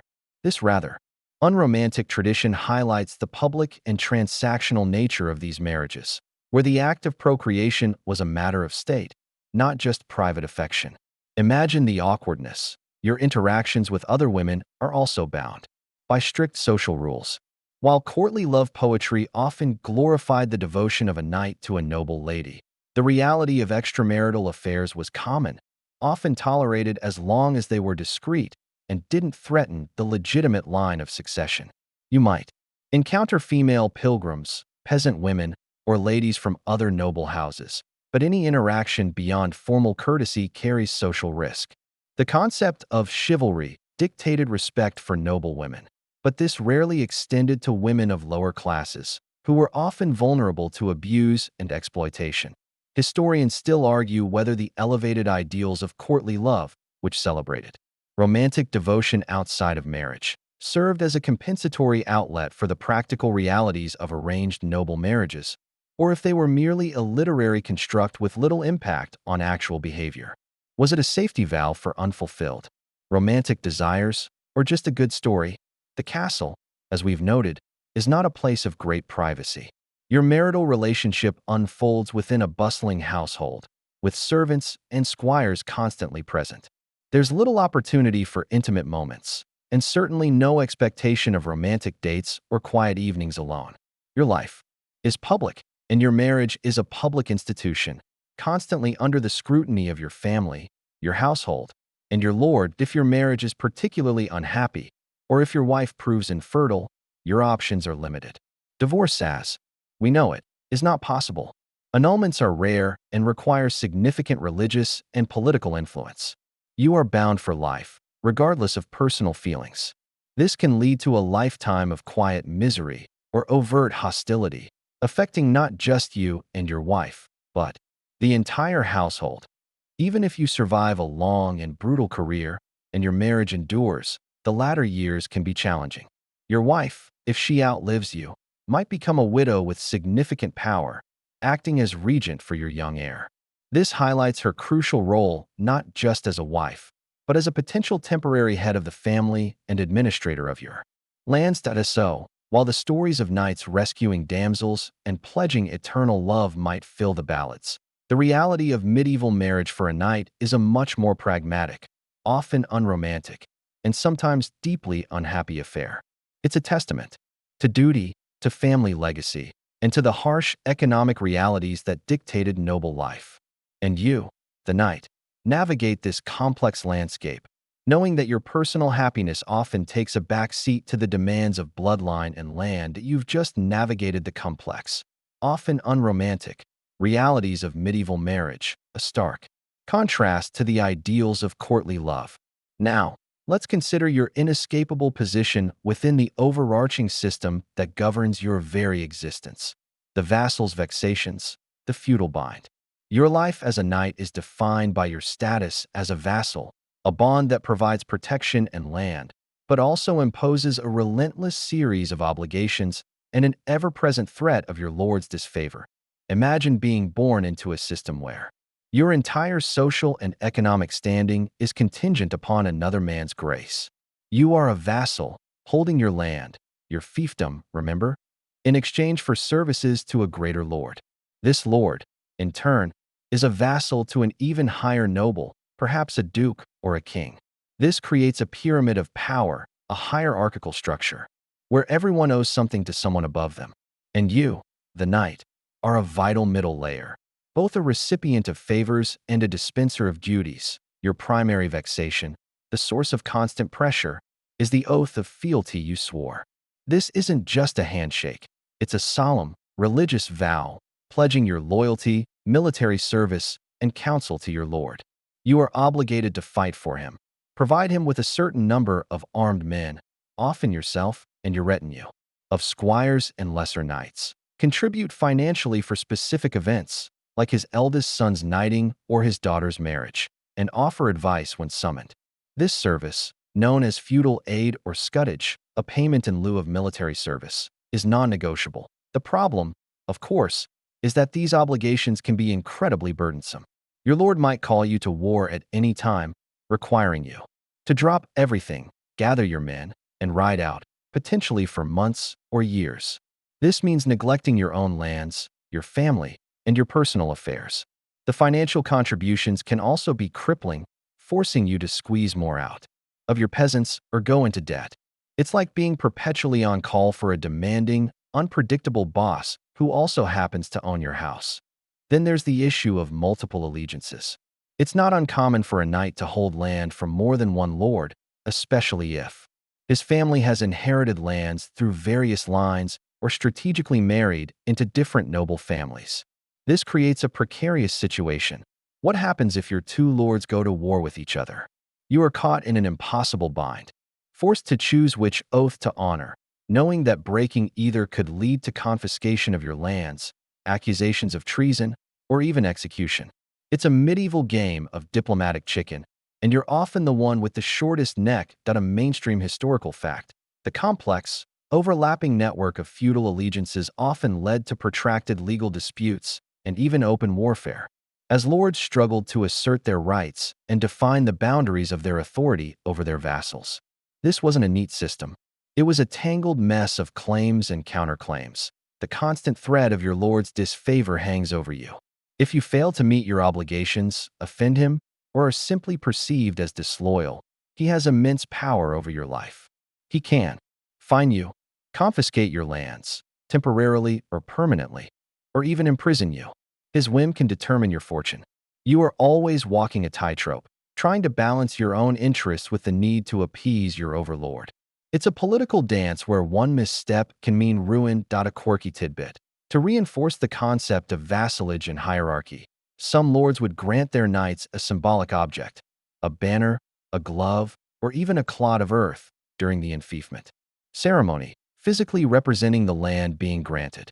This tangible link emphasized that the land was given by the lord, and thus could, theoretically, be taken back. Imagine getting a handful of dirt as your employment contract. Your personal freedom is highly circumscribed. You cannot simply pick up and leave your lands without your lord's permission. You are expected to be present at his court when summoned, to attend his council meetings, and to participate in his hunts and feasts. Your life, even when not at war, is largely dictated by your lord's schedule and demands. You are a cog in a much larger machine, and your individual desires often take a back seat to the needs of the feudal system. Historians still argue whether the feudal system, despite its inherent instability and often brutal consequences for individuals, provided a necessary form of social cohesion and military organization in a period lacking strong, centralized governments. Was it a clumsy but effective solution to chaos, or a system designed to perpetually exploit the lower classes and keep the warrior elite in a state of constant, low-level conflict? The feudal bind also means that your enemies are often determined by your lord's allegiances, not necessarily your own. You might find yourself fighting against a neighboring noble whom you previously had friendly relations with, simply because your lord has decided they are an enemy. These shifting alliances mean that former comrades can quickly become adversaries, further complicating the moral landscape of your life. It's a bit like being drafted into a never-ending series of family squabbles, where the participants keep changing. Even if you strive to be a model vassal, fulfilling all your duties and maintaining impeccable loyalty, you are still vulnerable to the ambitions and whims of those above you. A new lord might come to power who views your family with suspicion, or a powerful neighbor might covet your lands, leading your lord to make a strategic concession that leaves you exposed. You are always playing a high-stakes game, and often, you don't even know all the rules, or when they might suddenly change. So, while the feudal system theoretically provides security and a place in society, for you, the knight vassal, it is a constant source of vexation. It ties you to your land and your lord with unbreakable bonds, demanding unwavering service and loyalty, even when those demands are ruinous or morally questionable. Your life is not entirely your own. It is a service, an obligation, a perpetual state of readiness to answer the call of your lord. And in that bind, your freedom, your fortune, and your very life are always subject to the unpredictable currents of medieval power. You felt the relentless pressure of the feudal bind, a system that dictates your every move and loyalty. Now, let's fast forward a bit. If you manage to avoid a gruesome end on the battlefield or a debilitating disease, what happens to a medieval knight who actually survives the chaos? We're talking about the long decline, old age, and obscurity. If you're lucky enough to make it to old age, it's often not a comfortable, celebrated retirement, but a slow descent into physical pain, diminished relevance, and often a quiet, unremarked end. Imagine your body after decades of knightly service. You are a walking testament to every battle, every fall, every injury. Your joints ache with chronic pain from old breaks that never set quite right. Your knees creak, your back constantly complains.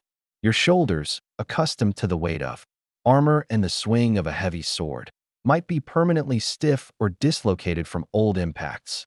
You might have a persistent limp from a lance blow or a scarred face from a near miss with an axe. Every morning, getting out of bed is a painful reminder of a life lived by the sword. There's no modern physiotherapy, no pain medication beyond a strong drink or perhaps some unreliable herbal concoction.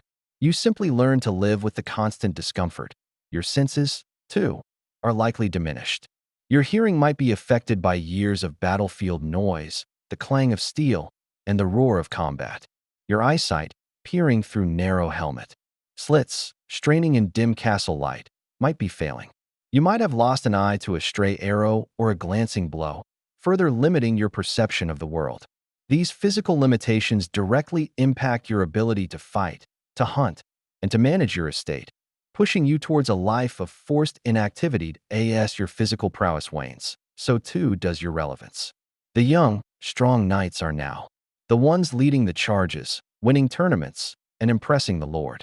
You, the grizzled veteran, are still respected for your experience, but your direct utility as a warrior diminishes. You might transition to an advisory role, dispensing wisdom from your years of brutal experience, or perhaps overseeing the training of younger squires. But the thrill of battle, the adrenaline of the charge, is now a memory, replaced by a quiet frustration at your own weakening body. That a mainstream historical fact.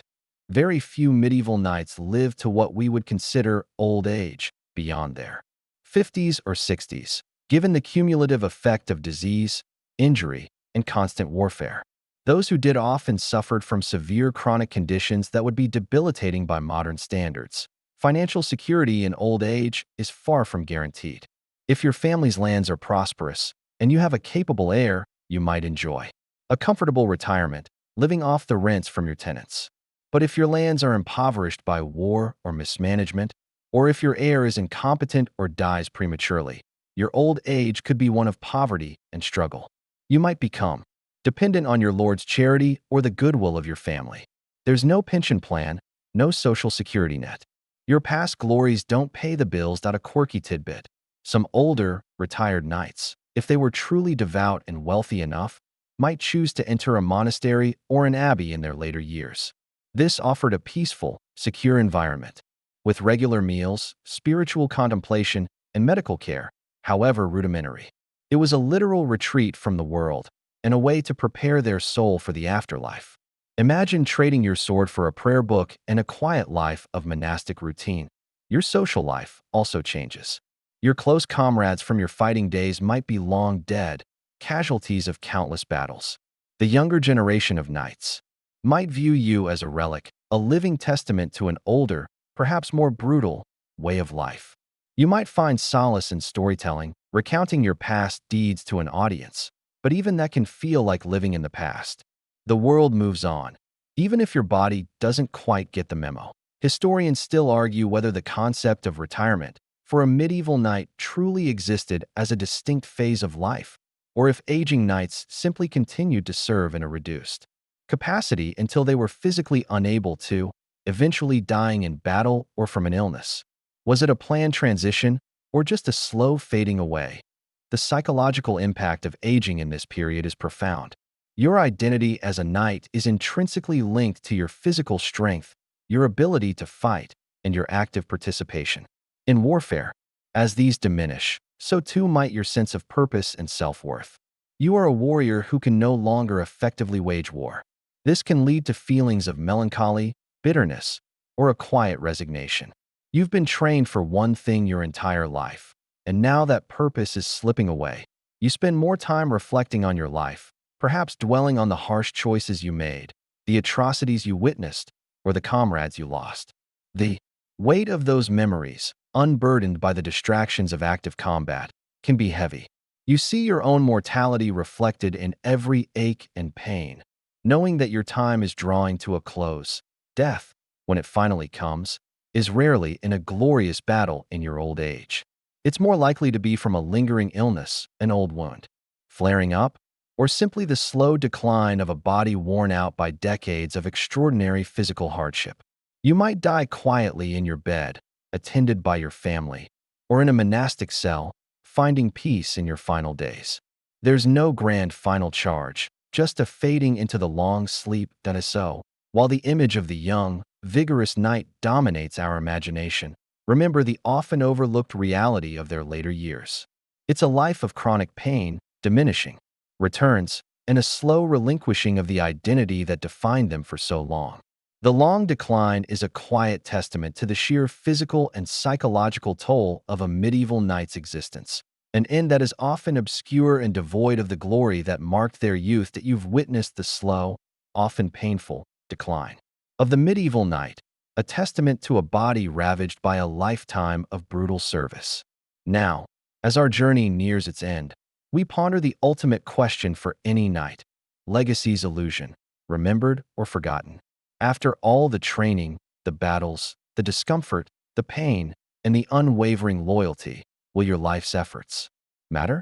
Will you be remembered as a hero, a villain, or simply fade into the footnotes of history, just another armored figure in a vast, impersonal past? Imagine the medieval concept of legacy. It's often tied to your family's name, the continuation of your line, and the prosperity of your lands. If you produce a strong male heir who successfully inherits and manages your fiefdom, that's one form of legacy. If you expand your family's holdings or secure a powerful marriage for your children, that's another. Your primary concern isn't personal fame in the modern sense, but the perpetuation of your lineage and its standing within the feudal hierarchy. Your name carved on a church wall or in a family chronicle might be the extent of your tangible remembrance. However, the reality is that individual knights, unless they were particularly prominent lords, kings, or crusading heroes, often faded into obscurity. Their deeds, while vital to their immediate lord or family, rarely resonated beyond their local sphere. The vast majority of knights, the backbone of medieval armies, are largely anonymous figures in historical records. Their names might appear in a charter, a muster roll, or a land deed, but their personal stories, their individual struggles, and their unique experiences are lost to time. That a mainstream historical fact is that historical records from the medieval period, particularly concerning the lives of ordinary knights, those not of the highest nobility, are often scarce and fragmented. Much of what we know comes from chronicles, legal documents, and archaeological findings, piecing together a mosaic rather than a clear picture of individual lives. The tales of heroism and daring deeds were often attributed to the great figures of the age: King Arthur, Charlemagne, Richard the Lionheart. You, the average knight, were part of the collective, one armored body among many. Your individual acts of bravery, while recognized by your comrades or lord in the moment, were rarely recorded for posterity. It's like being a talented but unsung member of a championship team. Everyone knows the star quarterback, but few remember the tireless offensive lineman. Even if you distinguished yourself in battle, perhaps by capturing a high-value prisoner or performing a particularly daring feat, the memory of that act might only persist within your immediate circle for a generation or two. Bards and minstrels might sing of great victories, but they rarely name every single knight who fought. The emphasis is on the lord, the king, or the overall triumph, not the individual contributions of every warrior. A quirky tidbit that touches on legacy: some medieval knights, especially crusaders, would commission elaborate effigies or tomb carvings of themselves in their armor, often with their feet resting on a lion, symbolizing courage, or a dog, symbolizing loyalty.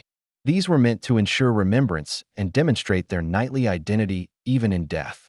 Imagine spending your last pennies ensuring your statue looked fierce, knowing that might be the only lasting image of you. Historians still argue whether the anonymity of most medieval knights in historical records reflects a lack of importance placed on individual identity in a communal society, or simply the limitations of record-keeping technologies and the focus of chroniclers on the elite and major events. Was there obscurity by design, or just a consequence of the times? Your children and grandchildren might remember your stories, but as generations pass, the details blur, the acts become embellished, and eventually, you become just a name in a family tree, if that. The lands you fought for, the castles you defended, will remain, but the individual who held them, who bled for them, will likely be forgotten by the wider world. The illusion of legacy, then, lies in the gap between the grand, romanticized image of knighthood and the grinding, often anonymous reality. You dedicate your entire life to a brutal profession, facing constant danger, enduring immense discomfort, and making countless sacrifices. You strive for honor, for glory, for the continuation of your line. Yet, for most, the ultimate outcome is not eternal fame, but a slow fade into the unwritten past. Perhaps the true legacy of the medieval knight lies not in individual names, but in the collective impact of their class. They shaped the political landscape, built and defended the castles that still stand today, and provided the military backbone for kingdoms and empires. Their brutal, disciplined existence created the very structure of medieval society. In that sense, every anonymous knight contributed to a legacy far greater than any individual could achieve alone. But that's a legacy for history books, not for your personal ego.so. As our journey through the tough, demanding, and often thankless life of a medieval knight comes to a close, understand that while tales of chivalry may endure, the personal cost was immense, and the individual remembrance, for the vast majority, was fleeting. Their lives were harsh, their deaths often unglamorous, and their ultimate recognition, by history, was often a silent erasure.